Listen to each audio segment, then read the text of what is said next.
It's All Things MMA for Scoreline.ie and KCLR. My name is Ken McGuire, joined as always on screen over here by I have to go the long way this week. Look at that. Even off microphone. By Myles Bryce of Team Rhino Kilkenny. How are you? How are things? Hey Ken, all good, dude. And yourself? You having a good week?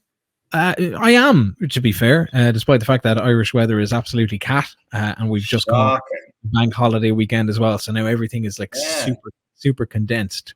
And you know, I was pity because I went out on the I went out for a few drinks with some of the lads, and I thought that I'd be getting down to the food festival, and it was too packed, and weather was miserable as well. So yeah, just gutted it out. No food, loads of pints instead. You know, and that's the Instagram stories that had the beer icons, the sick face emoji, and a big ass television.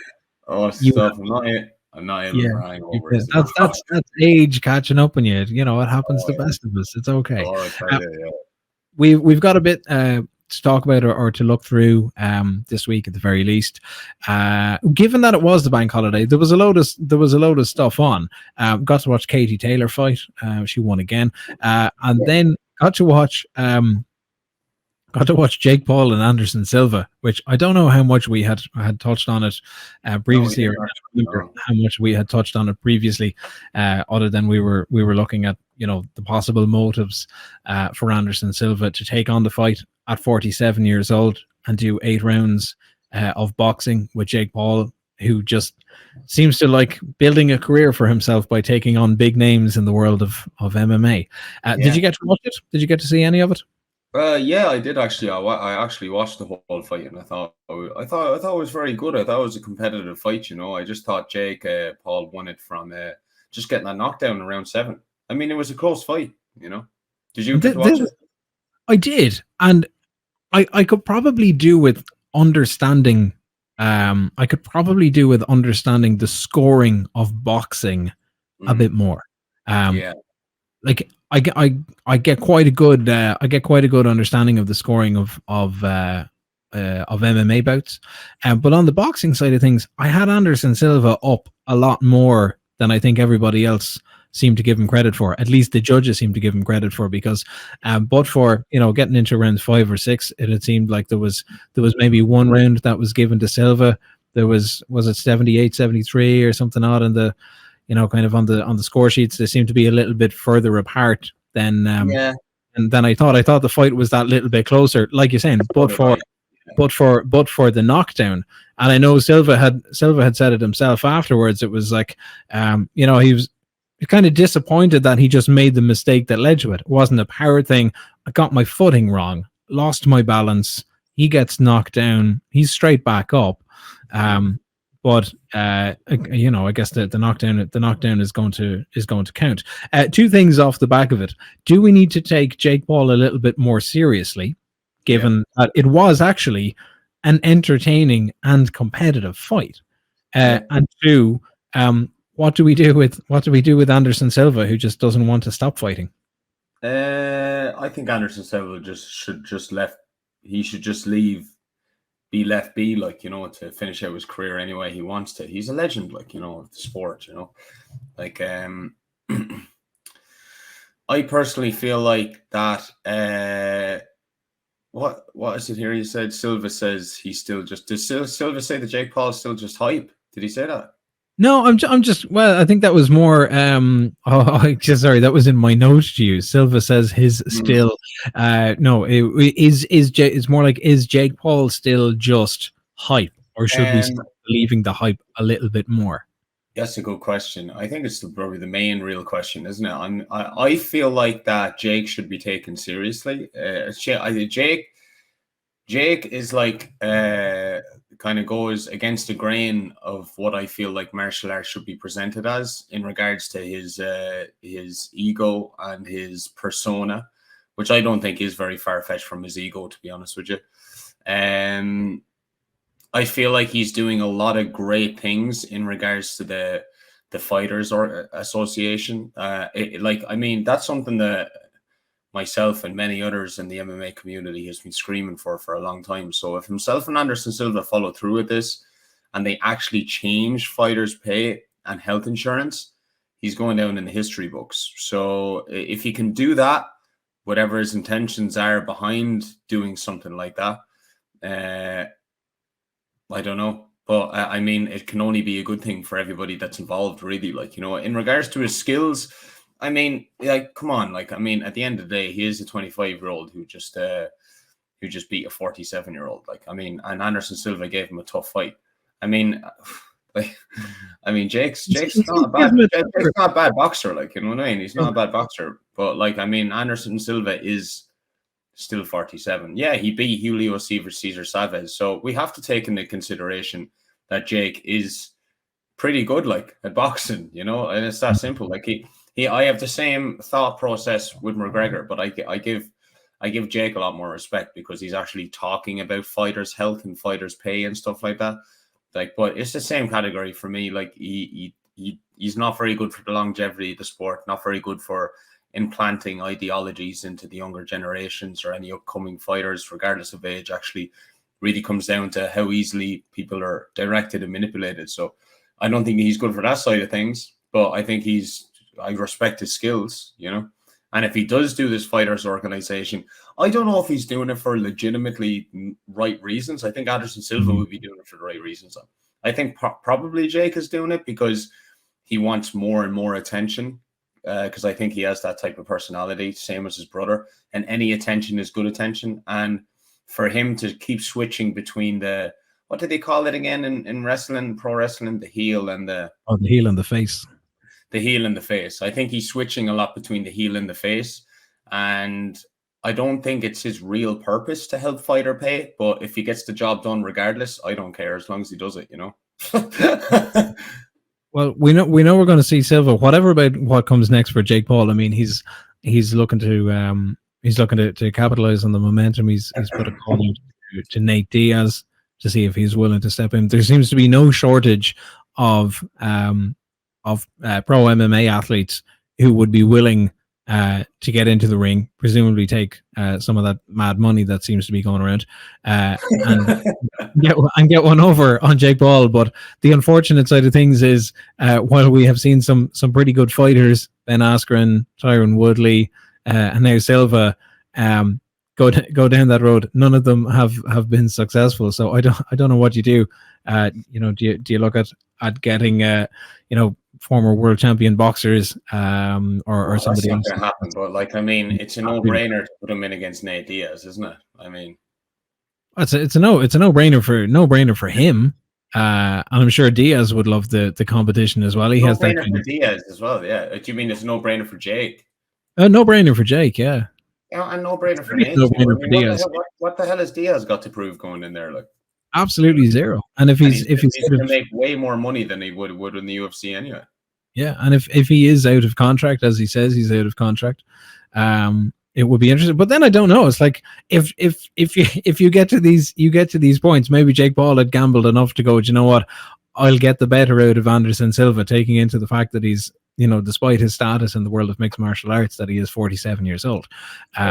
Because what happens when you're talking about the attention and the narcissism and stuff that goes along with Jake Paul, what happens when he gets that taste of defeat? Is it like, okay, well, I tried and I'll get back up and I'll do it again? Or it's like, okay, well, I've been shut up.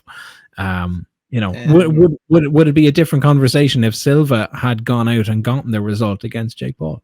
It really does depend, you see, because characters like Jake Paul and Logan Paul, when their self-esteem gets hit, they kind of flip. They go from one extreme to the next because they have ultra high self-esteem, because they try and make up for daddy issues by putting more attention on themselves. So when they do lose and their self-esteem takes even a little dent, they tend to like go, it just crashes. So I personally feel like he'll just come back because, I mean, he has more than enough of a support system, you know what I mean? And he probably wouldn't be able to take too many losses, like, you know, before he'll kind of make an excuse and exit, you know, kind of like what McGregor's doing, you know. McGregor's self-esteem has been hit too hard for his liking, and he doesn't want to accept that, doesn't know how to deal with it. So he just kind of unleashes in his personal life, or he just stays away and kind of just keeps himself in the limelight with some toxic back and forth, like, you know. So that's kind of what'll happen, like, you know, really one or the other. But I feel like that, regardless of his intentions, I still think that Jake can do a lot of great things if he follows through with this Fighters Association thing.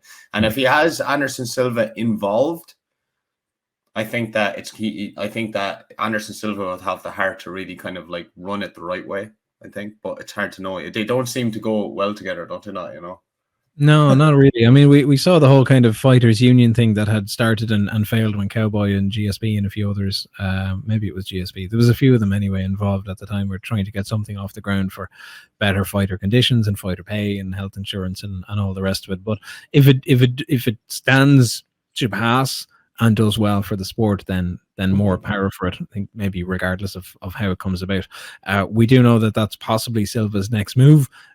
We know that he's looking to head back into jiu-jitsu competition out in Abu Dhabi. And you're going to be heading that way. I know you had said before that you're not competing, but you're making your way to the Europeans on the BJJ.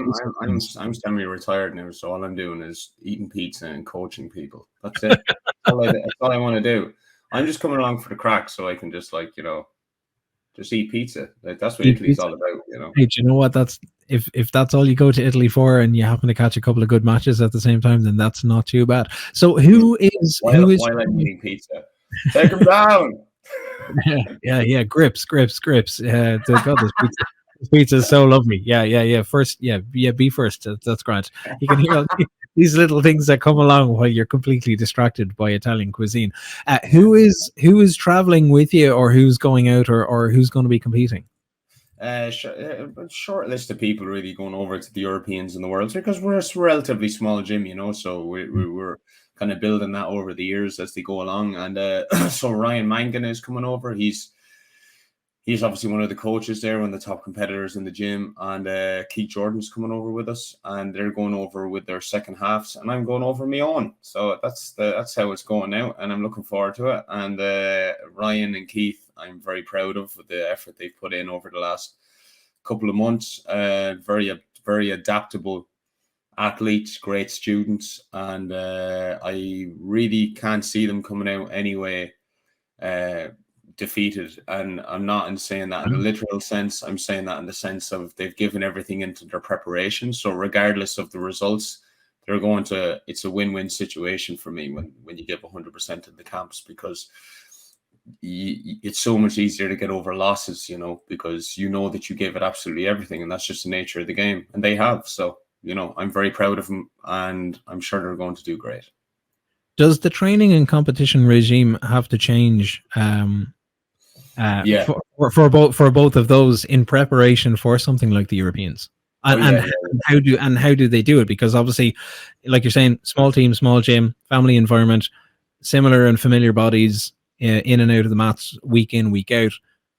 You've got to go somewhere else to test yourself. So how do the guys prepare for the Europeans as opposed to the normal run of things? So you have to train. First off, you got to talk about your planner.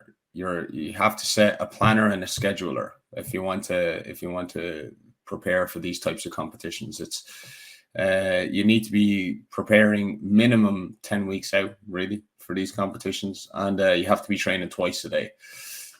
You have to make sure that you have, it's like a full-time commitment, really. Like, you know, you have to make sure that you have your high or low days sorted. What are your high and low days? What are you training on those days? Your nutrition needs to be on point. Your carbohydrates needs to circle around your hard training, and everywhere really. Recovery is a priority because you're training so much. Volume is so high. You also need to train in a different gym because we have a very small gym. So you need to build confidence and build dealing with anxiety of going into different environments, same way as you would going into a competition. So I've always been like that. As a coach, like I push my students to train in other gyms, and it just means then that, you know, they never feel like they're becoming a big fish in a small pond. They're always bringing stuff back. Everybody improves at a faster rate, and you know it's nice to visit different gyms and different people in the community too. So there's a nice few add-ons, and as well, when you have a small group of guys in the gym, like say if me and Ryan rolled with each other, it'll just be an open guard match for like an hour and no one will get submitted, you know, or Ryan submitting me, as I was going. The old dog's getting old now and the young dog's coming up biting the heels. So but that's facts, like just the nature. I wouldn't be a very good coach if my students were submitting me. So and mainly we'll do positional sparring. So like say I'll have, say today we've tapered our positional sparring because it's really important to taper leading up to these events as well. So, you know, as opposed to doing like say 3 rounds or 2 rounds, we did 1 round because it's a week out, you know. Yep. So 1 round of positional sparring, we'll put Ryan in his favorite submission hold, and then we have to get out. Maybe the next round we do, say, this is just an example now, maybe next round you do what's his weakest position and go from there. And then we'll talk about what the main scenarios are depending on the rule set. So in IBJJF, it's all points. So 80-20, Paredes law, it's always going to be 80% of matches are going to be open guard matches. So 1 person standing, 1 person sitting. So we do loads of positional sparring from there, okay? Yeah. And so there's kind of a lot to it, really. So, and that's how you utilize your partners in small gyms, as well as you make sure you put yourself in your best worst case scenarios and the environmental scenarios leading up to a competition. You know, what are the point system? What is the environment? How do we get used to the environment? And are we coming out with sessions a little bit demoralized but confident? So how long then between and not to dwell on this for an eternity, how long then between the Euros and the world side of things? And will the same 2 travel again, or is there more interest there? Lucky I have my calendar up, Ken. Very good. So that's next Saturday. So it's 1, 2, 3. What was your man's name from 4? 4 weeks is all. So 4 weeks, less than 4 weeks, 3.5 weeks, and then we're off to the States, right? Okay. And how long is the stay in the States? Just a weekend, a week? Wednesday to the Sunday. Yeah. So okay. And with the same 2 competitors again? Same lads, yeah, coming over this year too, yeah. Wow. Okay. So when you've tapered off then to kind of hit that crescendo of the Euros, like what do you do then? Do you ramp things back up again for the Worlds? Do you just continue on the same vein? Was it given that they're close together? No, you wouldn't. You kind of pick it up for a week straight after, and then you'd taper off again straight away. That's what you do, really. Like, yeah, give the lads a couple of days, then hard training for a week, and then taper for like a week and a half, 2 weeks. You know. Okay. Just to keep things taken over. Yeah, they're very close to each other, though. You know. Yeah, true enough. Moving back to the world of mixed martial arts and everything else, we had touched on last week or the week before in terms of the aftermath of UFC 280. In the time since, it appears that Aljamain Sterling has indicated that Sean O'Malley may not be the fight that is set in stone, as it had been suggested previously by the UFC for his next title defense. And he seems to be fairly happy to either take on Henry Cejudo, which we figured maybe about that would come to pass, Chito Vera, which would also be a fairly decent title bout at bantamweight at 135, or Sean O'Malley. But instead, he says that he's focused on getting time off the sport, and particularly time off from going through the training camps. Like you've just spoken about the amount of preparation that's needed for the 2 lads for Ryan and for Keith to go to the Euros and the Worlds on the BJJ front.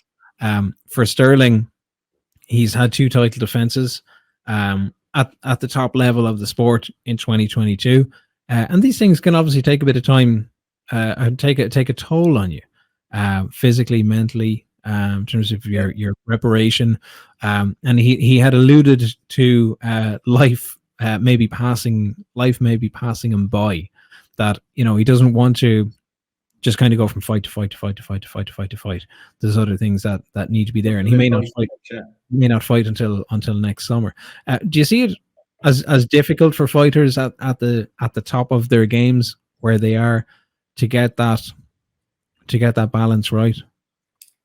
Yeah, you have to give it absolutely everything. Definitely. Yeah, man. Do you know, sometimes I feel like, you know, not to be cynical, but I do feel like people sometimes forget. They don't realize how much it takes to be like a professional mixed martial artist in particular, I think, you know, because it's a very extreme sport, you know, there's a lot on the line, and you do have to sacrifice everything. And a lot of the time you sacrifice a lot of personal stuff too, like, you know, like stuff that, you know, may not work out for you, you know, in regards to it's a risk. It's an unpredictable sport too, like, you know, very unpredictable. That's why you have to have backups like gyms and stuff, like, you know, so yeah.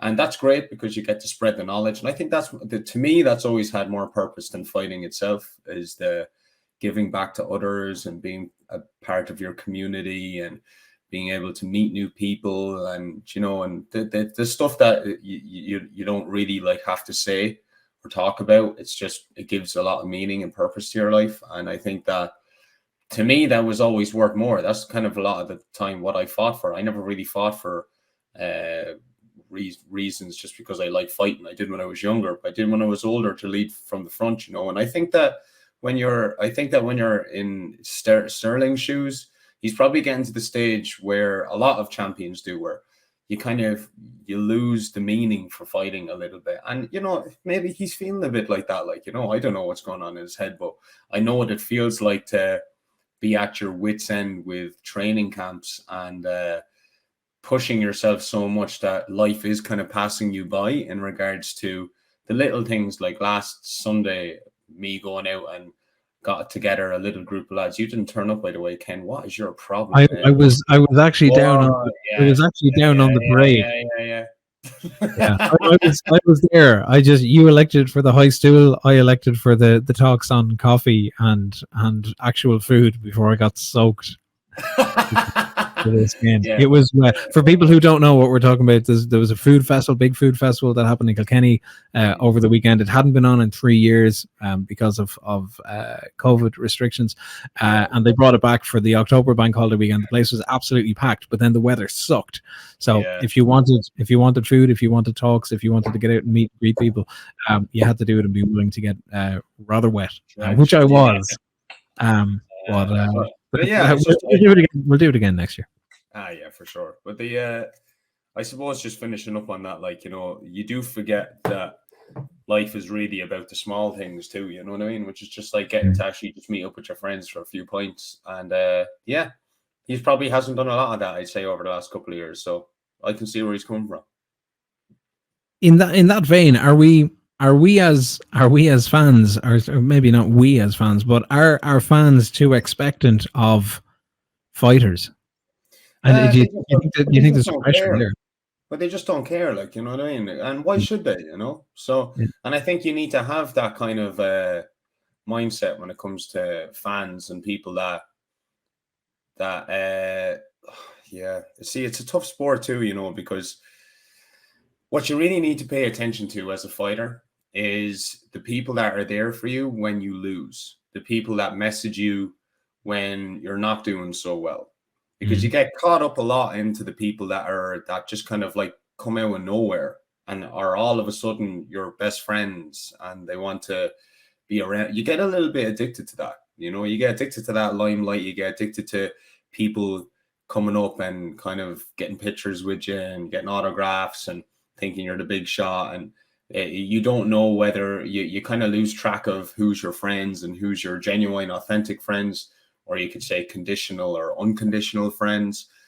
And I think that you need a break from that. You need to realize kind of like who your peeps are and kind of like fizzle out the white noise a little bit and get back to the core of who you are. And I think Sterling should do that.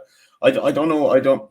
I think fans kind of like fans put expectations on the fighters that sometimes they don't realize actually really affects their personal lives as well. So, but it's up to us as fighters to take responsibilities and not be crybabies about it and go, well, their opinion shouldn't matter in the first place. But to have some sort of like sympathetic understanding that it is going to creep through a little bit, and it is something that fighters have to manage, you know. And at the end of the day, why should fans care though either? You know what I mean? Like their bit on the side is to keyboard smash and give no shits and tell them what they think, what the way they think it is, like, even though they haven't got a fucking clue. It's embarrassing, actually, some fans, what they come out with, like, you know, because it's like, if they don't do it themselves, then why would you form that type of an opinion? But that's the nature of how people are, like, you know, they're going to form insane opinions about things they don't really know anything about, you know. This weekend, there is a fight card happening at the Apex and the UFC side of things. Marina Rodriguez, Amanda Lemos in a women's strawweight main event. Neil Magny is back as well against Daniel Rodriguez in a welterweight co-main event. That fight night is happening this coming Saturday night, but next weekend we've got UFC 281. Now, I don't want to delve into this too much because we'll probably preview it during the week before the Euros. You've got a couple of big things that are going to be happening. You've got Israel Adesanya is going to take on Alex Pereira. Let's go, Alex. Which is probably going to be an absolute barn burner of a fight. That's a middleweight title fight, main event. Carla Esparza, who recently reclaimed her strawweight title, takes on Zhang Weili in the women's co-main event. And then we were talking about the lightweight scenario last week. Completely forgot. We've got Dustin Poirier and Michael Chandler. Oh my God! What a fight! I didn't even see that. Going at it in the feature. Yeah, well, you see, this is the thing. I bring the surprises. I bring the surprises for you. We've got Frankie Edgar, who's in a retirement fight. He has confirmed, regardless of the result, that he's going to retire after UFC 281. Jesus, but what else has he got to prove? He got nothing to prove. Nothing at all. But very, very, very quickly. I mean, we'll break down the bigger fights, but I think the feature one, the one the fans are really going to be chasing is Dustin Poirier and Michael Chandler. There's so much at stake for both of these guys. I don't see that. Right. Do you want to do a quick fire thing? Just a quick fire thing. You and me. We'll do quick fires, right? I'll lead the dance. Hold on there. Okay. Wait a sec. Look at this guy getting ready. He's so professional. Getting ready. Okay. Israel Adesanya and Alex Pereira. Go. Adesanya. Round two. Type of finish. 2. Okay. TKO. 2 TKO. Okay. I'm going Pereira round 1 KO. Oh. Great for the kill. Okay. Esparza and Weili Yang. Weili round 3 submission. Whoa! I'm saying round 3 TKO for Weili. Yeah, Weili as well. Yeah. I think she gets it back, and I think she gets it back, and we get to see. I don't know. Maybe Joanna goes back in there against Weili. She's kind of worked her way back into that picture a little bit. Okay, you know what's next? Poirier and Chandler. Who you got? This is the big one. I don't think this is a question for me. But anyway, go on. I'm gonna say Dustin. I'm gonna say Dustin. Head wants to say Chandler a little bit, but I'm gonna say Dustin Poirier. As to how it winds up, I have no idea. I think Dustin's just sick of being submitted and sick of being kind of just missing out. It's got big consequences as well. I mean, because Chandler could do with the win. Could absolutely do with the win if he wants to get into the lightweight title picture. But I think it's going to be Dustin all day. It's not going to go 5 rounds. I think it'll be lucky to get past the second. Yeah, me too. I think round 2 TKO Poirier. Yeah. Good call. I think Chandler went up to the top 5 far too fast. I think he's too small. He doesn't use any of his athletic attributes, or he doesn't use any of his technical attributes, I should say. He uses far too much of his athletic attributes. Just tries to come in and knock lads' heads off, throw left hooks. But that's what he did with Dan Hooker. Actually, Dan Hooker is on the same card as well. But I think the Dan Hooker card, or the Dan Hooker fight for Chandler, was a bit of a gimme in that regard. Yeah. Just one of those things that I think Poirier is going to have too much for him, size and technique wise. Anyway, Edgar and Gutierrez. Gutierrez. I'd love to see Frankie Edgar go out on a high. I just don't know if it's with the greatest of respect to Frankie Edgar. I don't know if it's doable. I see Frankie Edgar taking a decision on this one. Do you? Yeah, that's a good call. Yeah, I do you know what? I'll go with the same, because I'd like to see Frank Edgar get the. I think he's going to go out in his shield pretty well. I think he's tough enough to go out in his shield well, you know. Yeah. And then Hooker, and actually I don't know anything about these last two guys that are fighting, by the way. So I'm just going with the favorite. You're just rolling with the favorite. I think Dan Hooker should be the favorite. I like Dan Hooker. I would be extremely disappointed for him if he can't get the win. Yeah, I was gutted for him when he fought Allen that time, you know. Yeah, but that was always going to be a tough call to make the jump. Yeah. Okay, well, there are picks then, boy. Look, if you want to put money on the line, we had this discussion before, and you decide to grow a pair at any stage. You do realize how rubbish our picks were the last time. We'd still be fighting for scraps over who. Yeah, but I'm still willing to put money on the line, Ken. That's how I roll. Well, risk taker, rule breaker. Well, that's where we're at. We'll delve in a little bit more into those fights maybe for next week, but for the moment that's where we leave it. This has been All Things MMA. He has been Myles Bryce. I've been Ken McGuire for Scoreline.ie and KCLR. You can get the latest on these videos on the YouTube channel. You can find the podcast on Spotify, Apple Podcasts, or wherever you do your podcast listening. Until next week, good luck. See ya.